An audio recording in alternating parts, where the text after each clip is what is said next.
everybody, it's Anna. Time for our final card in this week's tarot story.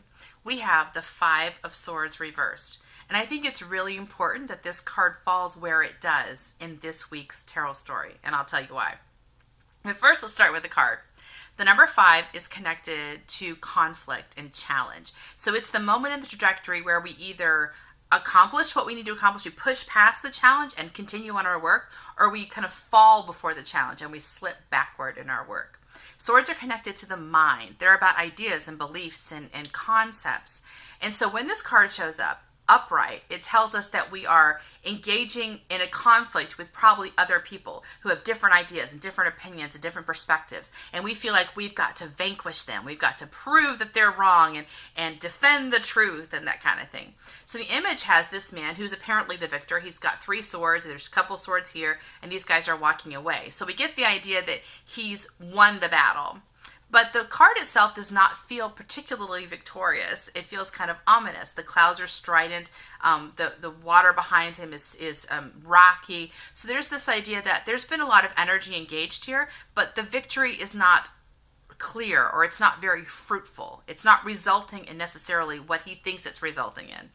And that's important to realize with the ego mind, is that it's very, very committed to its belief systems. But belief systems are just systems that have been repeated so many times that the mind thinks they are real, when really they're just repetitions.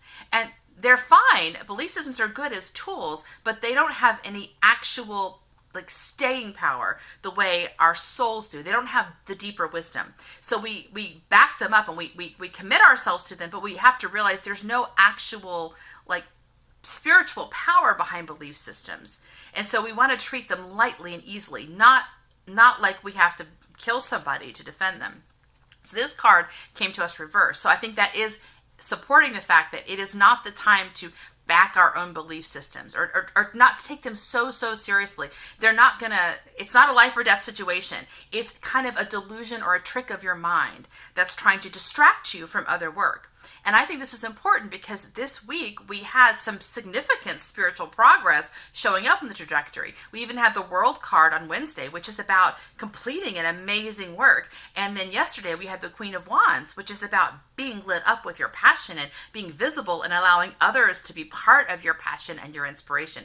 So all of those are very broadening experiences of spiritual abundance. And whenever we have a big move forward spiritually, or we discover new abundance or new healing, that's when the ego mind steps in and tries to throw a wrench in what we're doing. It tries to distract us with these concepts and ideas and beliefs, because the mind is always worried about growth, because growth leads to new things, and the new things are unknown. So we want to always be aware that when we accomplish something really amazing spiritually, and we feel so happy and so in our place and so comfortable, that as almost the next breath, the mind is going to try to figure out a way to steal our joy, to get us distracted, to get us involved in conflict, which will burn off our energy and take away some of the momentum of our spiritual journey.